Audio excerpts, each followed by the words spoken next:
Ma femme a plaisanté, 20 € et il est à toi. Sa jeune sœur célibataire a souri, a jeté 1000 € et a dit, vendu.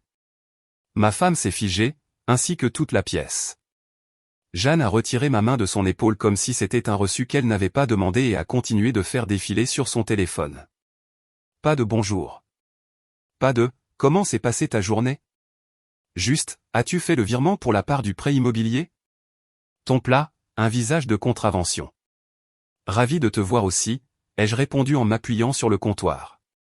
Tu t'occupes de la facturation l'après-midi maintenant? Ne commence pas, réponds simplement. On est le 15. C'est payé. Envoie une capture d'écran, a-t-elle dit, toujours sans lever les yeux. Ce fut le premier moment où j'ai senti notre mariage vaciller. Pas une dispute, pas une explosion, un déclassement comme si on m'avait transféré vers un autre forfait sans préavis. Si j'avais su où cela menait, j'aurais coupé le courant cette nuit-là. J'ai posé mon sac et préparé 2 croque-monsieur, un pour elle par habitude. Elle n'y a pas touché. Elle a enfilé un chandail, a attaché ses cheveux en arrière et est passée devant moi pour aller dans la chambre d'amis. Tu ne vas pas manger, ai-je demandé. J'ai déjà mangé. Elle a fermé la porte.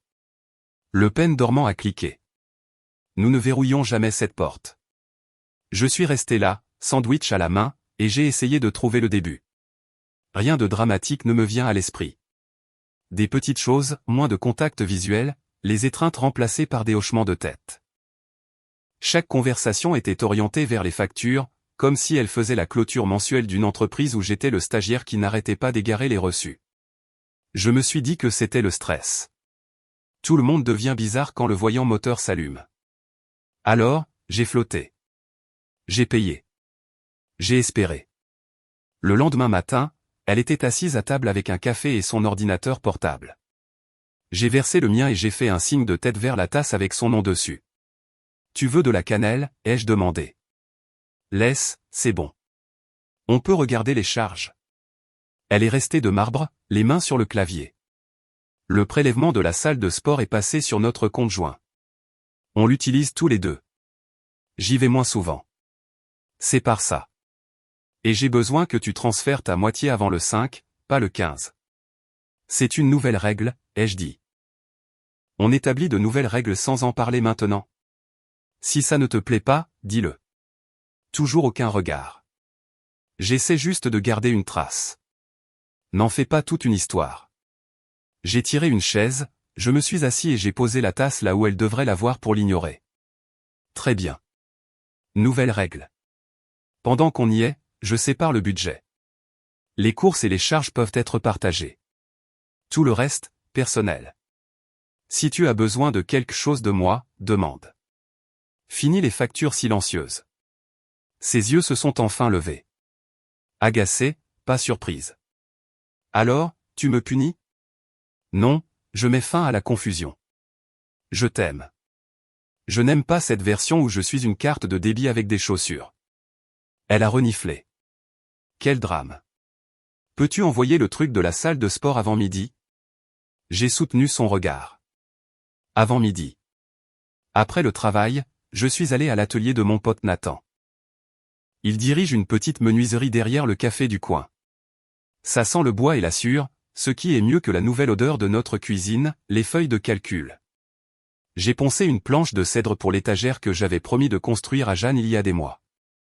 Elle aimait mes projets, disait qu'une maison avait l'air, habitée, quand les choses avaient une histoire. Dernièrement, elle traitait mes outils comme du désordre. Je me suis dit que l'étagère pourrait lui rappeler que nous avions une histoire. Nathan s'est essuyé les mains et s'est appuyé sur l'établi. Tu as l'air d'un gars qui attend l'annonce du retard d'un vol qui n'a pas encore été annoncé. Drôle, j'ai continué à poncer. Elle est différente. Froide. Chaque phrase a un signe euro. J'essaie de parler 3 fois, elle dit qu'elle est fatiguée ou que je ramène tout au sentiment. J'ai posé une limite ce matin. Budget séparé. Nathan a laissé échapper un léger sifflement. Bien. Les limites valent mieux que les discours. Les femmes entendent les systèmes. Si tu as besoin de quoi que ce soit de moi, tu le dis. Mon téléphone a vibré. Jeanne, nous devons discuter de tes dépenses discrétionnaires. Aussi, peux-tu me conduire au salon de coiffure samedi? ma voiture a des problèmes. J'ai répondu du pouce, budget séparé maintenant. Je peux regarder ta voiture vendredi. Samedi, je suis à l'atelier. 3 points sont apparus, ont disparu. Un autre message, d'accord. N'oublie pas la facture internet. J'ai rangé le téléphone. Nathan a haussé un sourcil. Elle est en colère. Elle s'en remettra, ai-je dit. J'en ai marre d'être un courriel de rappel ambulant.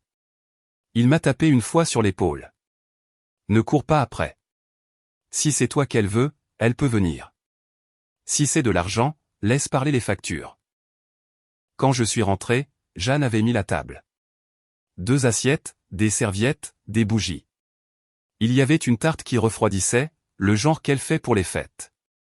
Elle ne cuisine pas de tarte un mardi. Elle ne me sourit pas non plus ces derniers temps. Ce soir, il y avait quelque chose qui s'en approchait. Elle a touché le moule à tarte avec un torchon. J'ai été cassante ce matin. Le travail a été difficile. Je sais que tu essaies. D'accord, ai-je dit, en l'assimilant. Merci pour le dîner. Elle a hoché la tête vers l'étagère, appuyée contre le mur. C'est pour le salon? Elle est jolie. Elle est à toi, ai-je dit. Je pensais que ça pourrait donner à l'endroit un air plus nous. Ouais. Elle a repoussé une mèche de cheveux. Demain, peux-tu virer l'argent pour Internet? Et j'ai besoin que tu couvres le jardinier ce mois-ci. Je suis à court. J'ai étalé du beurre sur les asperges. Les budgets sont séparés maintenant. On peut contribuer à parts égales pour les choses communes. Le jardin, c'est ta décision si ça compte pour toi. La blessure s'est rouverte. La tarte est redevenue un accessoire. Alors, tu es sérieux à ce sujet? Je le suis. Notez. Elle a soufflé une bougie et a mangé vite, comme s'il y avait un chèque à signer. C'était le premier adoucissement, si on tient les comptes. Ça a duré jusqu'au dessert et c'est mort avant la vaisselle. 2 jours plus tard, elle a oublié notre déjeuner hebdomadaire près de mon travail. Je me suis assis avec mon sandwich et j'ai regardé le défilé de couples sur la place. Jeanne a envoyé un message, je ne peux pas. Réunion consécutive. Vire l'assurance auto quand tu auras une seconde. J'ai tapé, déjà fait. Pour info, je déplace mes outils chez Nathan pour un moment. La maison restera plus rangée. Elle a envoyé un pouce levé. Puis une autre ligne, bien. Aussi, laisse ma carte de crédit dans le tiroir. La fin de semaine suivante, sa sœur Lise est passée avec une boîte de vieilles photos de famille. Lise est la seule personne dans l'orbite de Jeanne qui me parle comme à une personne, pas comme à un poste budgétaire. Elle est conseillère d'orientation au collège. Des yeux vifs, un ton doux, zéro patience pour les bêtises. On s'entend bien parce que le sarcasme est notre deuxième langue. Elle s'est tenue sur le seuil et a souri. Belle étagère. Tu l'as enfin construite. Fier de toi, Marc. Heureux d'impressionner quelqu'un, ai-je dit. Entre. Jeanne est au magasin. Lise a regardé autour d'elle. Ça va? Je m'adapte, ai-je dit. Avant, on se disputait et on se réconciliait. Maintenant, c'est comme si elle m'avait sous-traité au service de la comptabilité fournisseur. Lise a posé les photos et s'est appuyée sur le comptoir. Elle est distante avec moi aussi. Des messages courts, des plans faits et annulés. Je ne le prends pas personnellement. Tu as remarqué quelque chose d'anormal? Ai-je demandé. Elle a hésité. J'ai remarqué qu'elle garde son téléphone face cachée et qu'elle agit comme si une conversation basique était une attaque. Je connais ma sœur. Quand elle devient froide, elle est ailleurs dans sa tête. Ça pourrait être le stress, ai-je dit, parce que les vieilles habitudes ont la vie dure. Ça pourrait, a concédé Lise. Et toi, comment vas-tu? Je limite ma disponibilité, ai-je dit. Fini d'être de garde pour des courses aléatoires. Si elle veut de moi, elle peut demander. Si elle veut mon portefeuille, elle peut utiliser le sien. Lise a souri en coin. C'est mature. Garde ton centre. Si tu as besoin d'un endroit pour respirer, mon canapé est libre. Jeanne est rentrée à ce moment-là, et l'air est devenu électrique. Elle a serré Lise dans ses bras, m'a ignoré et est allée directement au courrier. Lise m'a fait un signe de tête du genre, on parlera plus tard. Jeanne a trié les enveloppes. Salut chérie, ai-je essayé. Dîner chez tes parents dimanche. Ta mère nous a invités. D'accord, a-t-elle dit, mais on ne reste pas tard. J'ai une échéance lundi. Notez. Elle a agité une facture de service public. C'est du vendredi. Ne sois pas en retard. Envoie-moi ta moitié, ai-je dit d'un ton égal. Je le soumettrai. Sa mâchoire s'est contractée. Lise nous a regardés, moi puis elle, comme un match de tennis avec des enjeux plus élevés. Nous avons déballé les courses en silence.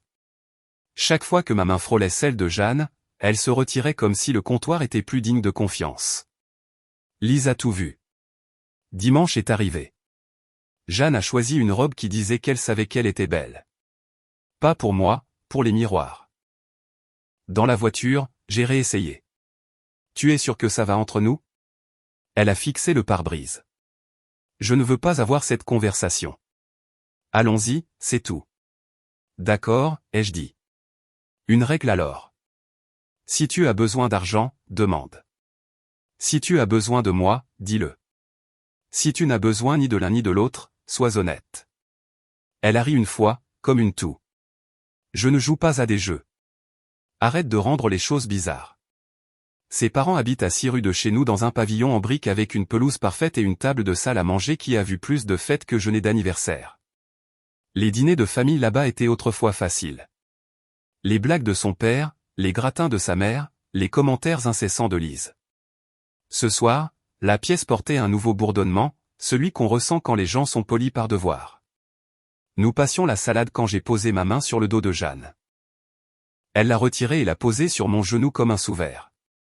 J'ai souri à sa mère. Excellente salade, Gaëlle. Gaëlle m'a rendu mon sourire, trop vivement. Elle avait remarqué.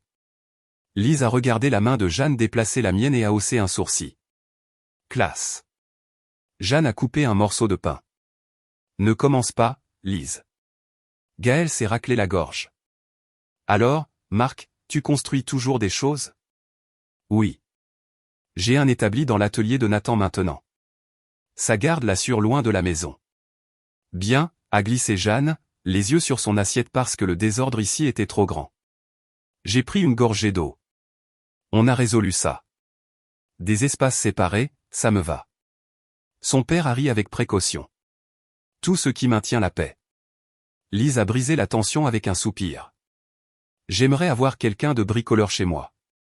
La porte du placard n'arrête pas de se décrocher. Le ventilateur de la salle de bain gémit. Le broyeur se bloque un jour sur deux. Je n'arrête pas de me dire que je dois appeler quelqu'un. Tu devrais appeler Marc, a dit Gaëlle automatiquement. Il en vaut la peine. Je sais, a dit Lise, me jetant un petit sourire qui a réchauffé l'air. Il entretient une maison comme un adulte. Jeanne a reniflé, ce petit son aigu qu'elle arbore dernièrement.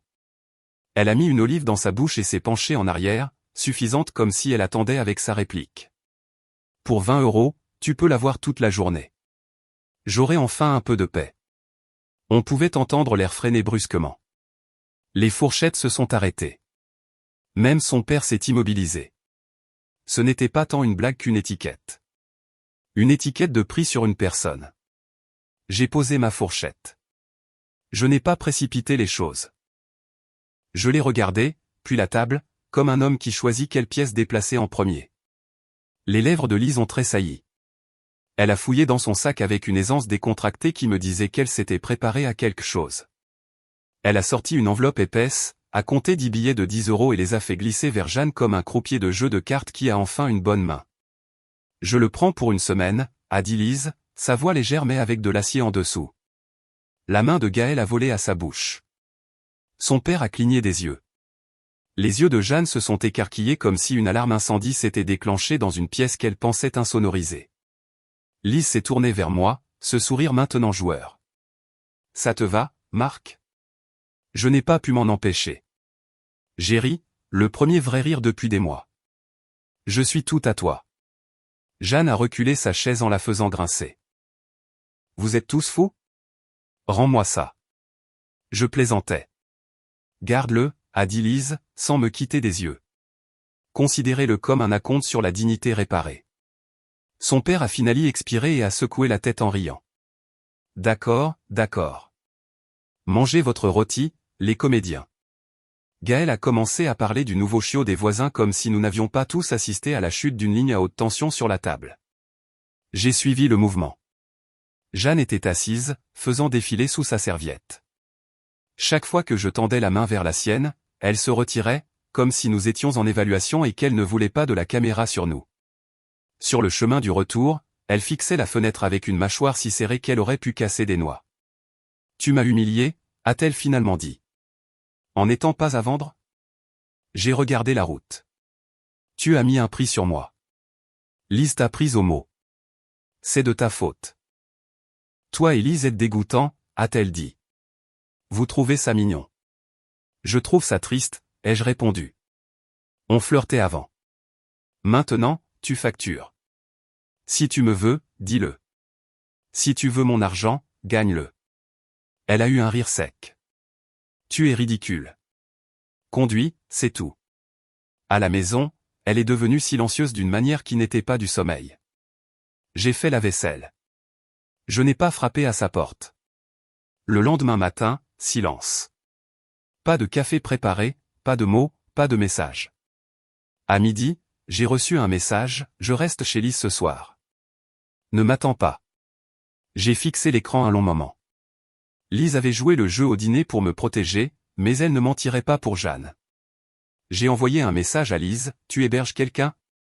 Lise a répondu instantanément, qui ça?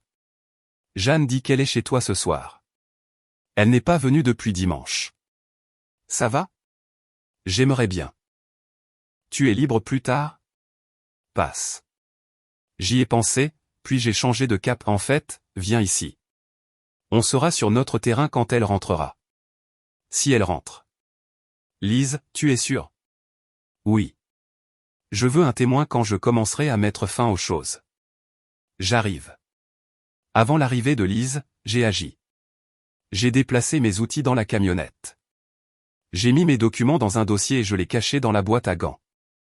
J'ai changé le mot de passe du compte joint et mis en place 2 virements, uniquement pour les charges. J'ai pris la clé de rechange que Jeanne gardait pour les urgences dans la fausse plante sur le porche et j'ai laissé un mot, pour les urgences signifie les urgences.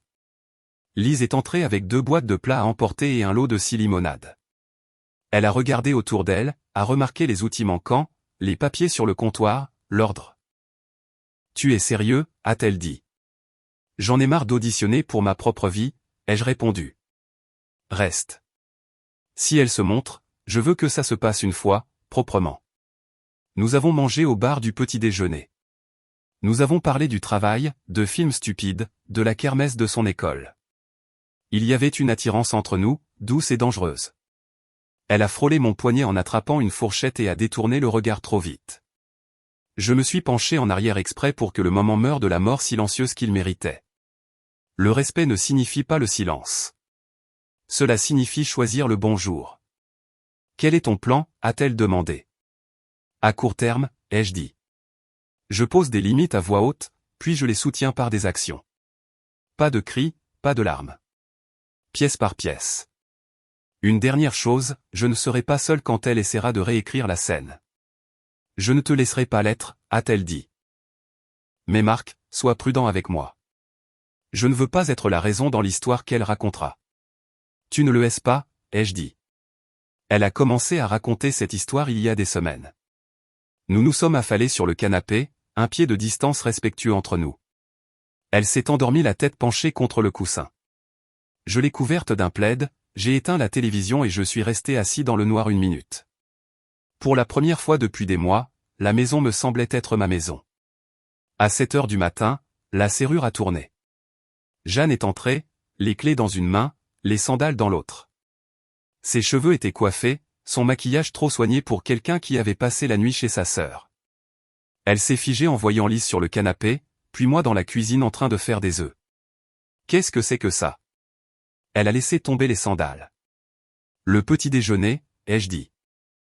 Comment s'est passée ta nuit? Elle a dégluti. Chez Lise. Ses yeux se sont tournés vers Lise. N'est-ce pas?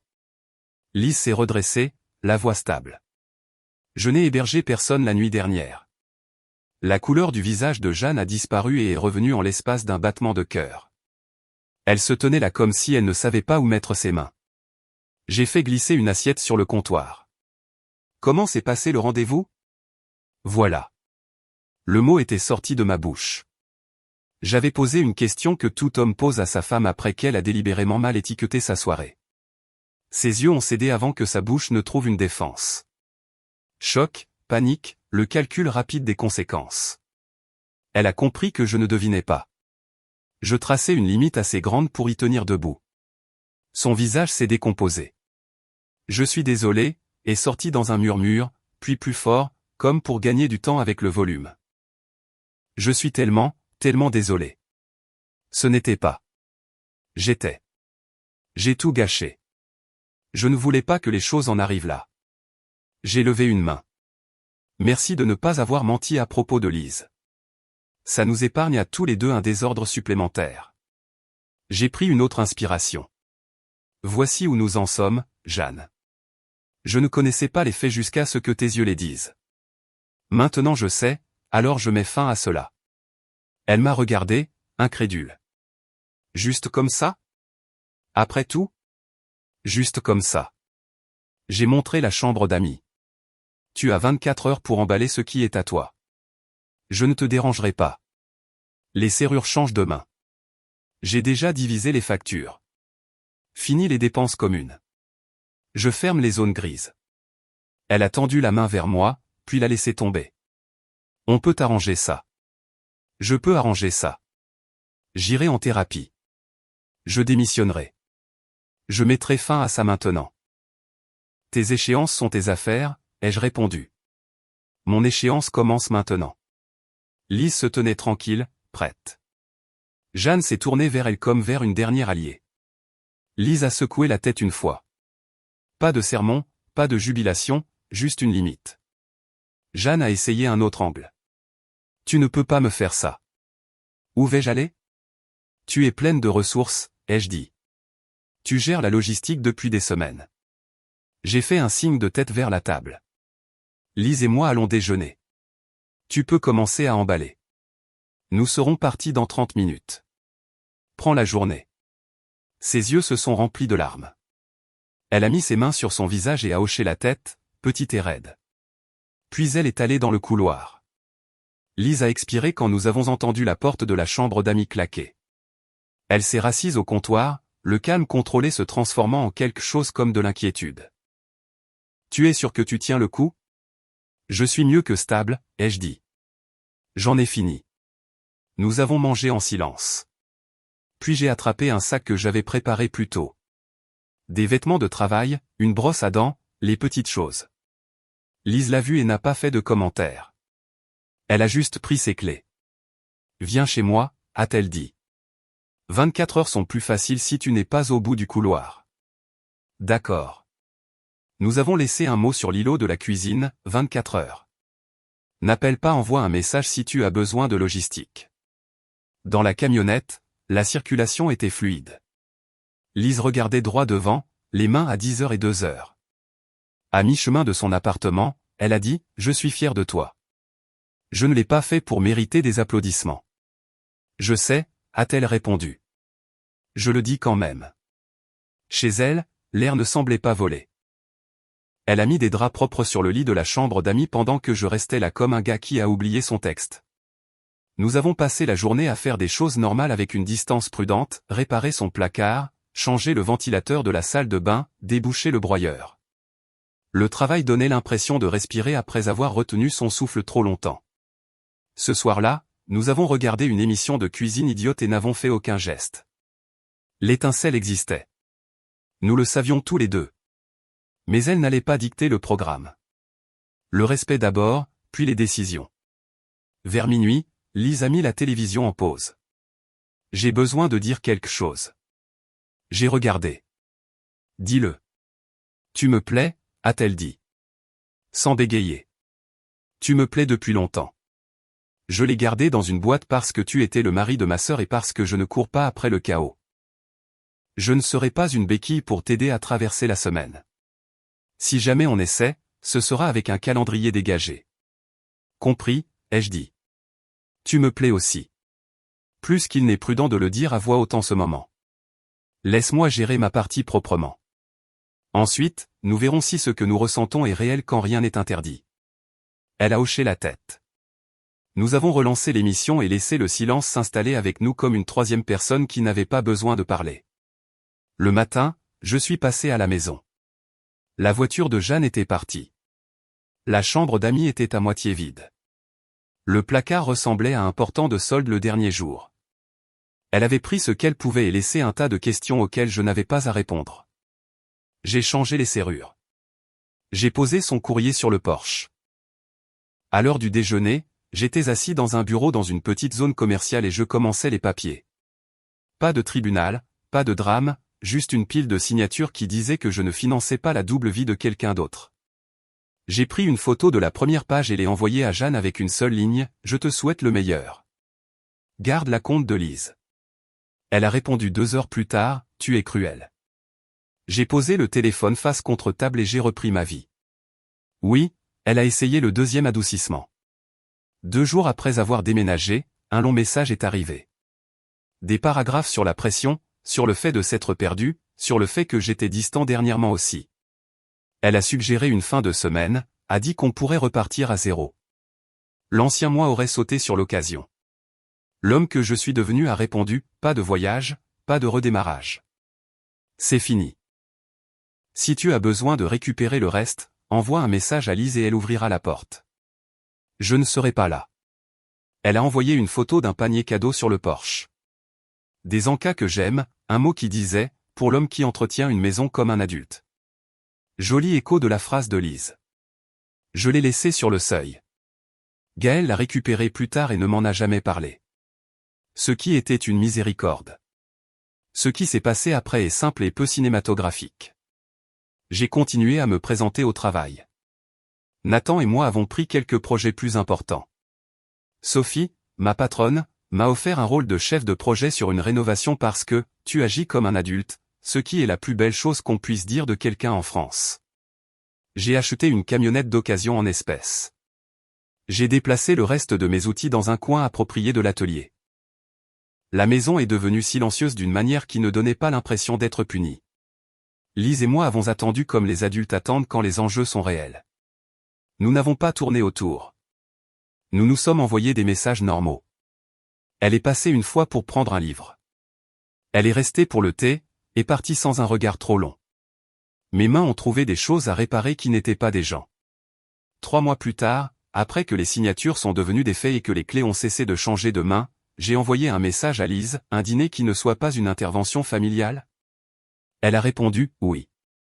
Pas de blague sur les tarifs de location. Nous avons mangé dans un petit endroit en face du parc. Nous n'avons pas joué un rôle. Elle m'a posé des questions sur la rénovation. Je lui ai posé des questions sur ses élèves. Elle a levé les yeux au ciel en racontant l'histoire d'un gamin qui a essayé de rendre un dessin comme un rapport de lecture, et j'ai ri comme un homme qui sortait enfin d'une impasse. En allant vers sa porte, elle m'a arrêté avec une main sur mon bras. Une dernière chose, a-t-elle dit. Si on fait ça, on le fait lentement et proprement. Pas de message fantôme, pas de porte dérobée. Si jamais j'agis comme ma sœur, tu me stoppes net. Je n'aurai pas besoin de le faire, lui ai-je dit. Tu sais ce que coûte le respect. C'est pour ça que je suis là. Elle m'a embrassé alors. Stable, pas affamé. Le genre de baiser qui n'auditionne pas. Depuis, ma vie est ennuyeuse de la meilleure des manières.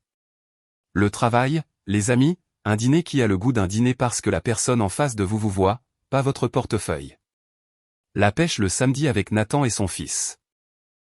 Les dimanches matins à réparer des choses chez Lise comme un chef bénévole de l'association des amateurs de réparation à domicile. Mon salon ressemble à un endroit où un homme dort et se réveille compte. Des photos encadrées de gens qui appellent vraiment.